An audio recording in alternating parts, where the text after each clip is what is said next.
What's up guys, it's Will back again, and today's review is Season 1 of the Netflix crime drama series Mindhunter. Alright, so Mindhunter takes place in the late 1970s where FBI agents began questioning men who committed horrific murders in order to better understand the psychology of a murderer. These interviews are conducted in the hopes that research will provide actionable insight for FBI agents and local police as they attempt to solve murders and profile criminals. The FBI agents try to use the insights they gain from the murders in prison so that they can solve active cases, and the rest of the first season is spent watching our FBI agents attempt to toe the line of FBI standards and code of conduct while they try to learn as much as possible from some of the worst criminals possible. Alright, so the reason I started watching Mindhunter was because it was picking up steam on social media, and there were a lot of people out there that were talking about how great this show was and how Netflix delivered us another hit. I didn't actually know much about it before I hit the play button, but I do gotta say that I totally agree with the masses. Netflix has another hit here with Mindhunter. This is one you definitely need to watch. It's sort of like a true crime show mixed with the drama, and what Mindhunter does so well is not only mix the two, but to provide a show that's unique and stands out in a genre that's become incredibly popular, but also incredibly crowded.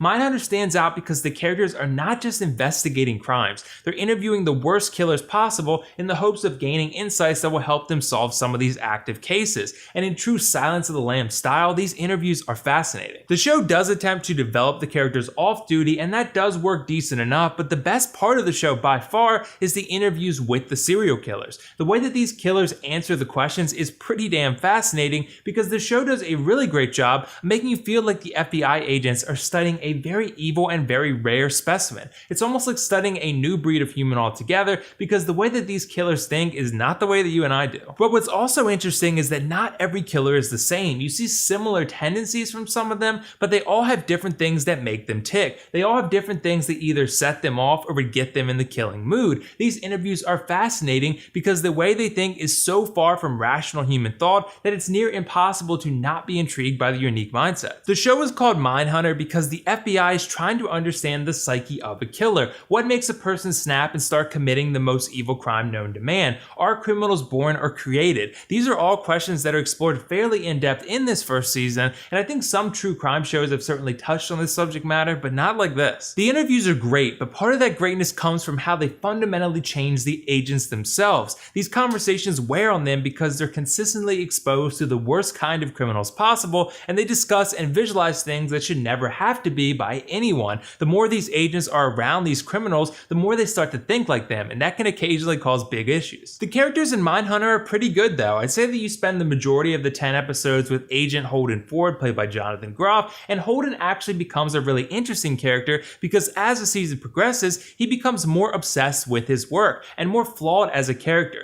The first couple episodes, I was thinking that the show was succeeding in spite of Holden Ford, but the more flawed he gets, the more interesting he gets. Because at first, he's just kind of a very run-of-the-mill do-good detective, but after all the interviews with the murderers, he becomes something else entirely. There's a very strong character arc for Holden Ford over the first season, and I thought Jonathan Groff's performance got stronger with each passing episode. I think from top to bottom, Mindhunter is a really well-acted show. It's full of actors you've probably never heard of before, but ones that you'll definitely hear more about in the years to come. One of those actors was Anna Torv, who plays Dr. Wendy Carr, and I thought she was absolutely fantastic. Her character is the scientific mind behind the whole operation, the logical one, the moral compass, so to speak, when things get dicey, that is, and I thought she was really good here. But hands down, the best performance comes from Cameron Britton, who played the serial killer Edmund Kemper. This dude totally knocked it out of the park, and every single time he was on screen, the quality level of the show went up like 2 whole notches. I mean, I've said that interviews are the best part of the show, but the Ed Kemper interviews are definitely the best. He plays an awful human being that's fascinating in the most evil of ways. His performance is mostly sociopathic, and if you go and watch the real interviews with Ed Kemper, Cameron Britton's performance is incredibly spot on. I think this is an Emmy level performance here. He absolutely steals the show every time he's on screen. More generally though, I'd say that Mindhunter is one of Netflix's best shot and lit shows. The first season did a really remarkable job of providing a show that looks as dark and mysterious as it feels. There's a really big emphasis on visual storytelling in a lot of Netflix's shows, but I think Mindhunter is one of the better shows because it allows for full immersion. Even things they do like the colors that often look sort of greenish or yellowish to it helps the show feel 1970s. The locations, the clothes, everything about the show visually feels 1970s. And the interviews and interrogations are lit in a way that really make the entire scene feel dark. There's a gritty realism to this story, and I think that mood is consistently relayed through every aspect of the storytelling, including the visuals, especially the visuals. There's only one bad thing I could say about this show. The first episode didn't exactly hook me. Mindhunter gets better by the episode, and I think that the first episode is definitely the weakest of the 10. It appropriately lays the foundation for the entire show, but it didn't necessarily grab me with its attempts at character development. The show was about the characters' personal lives to an extent, but it's at its best when it's more about the interviews and investigation efforts. But overall, I really enjoyed Mindhunter, and I think anyone who enjoys crime shows should watch this one ASAP.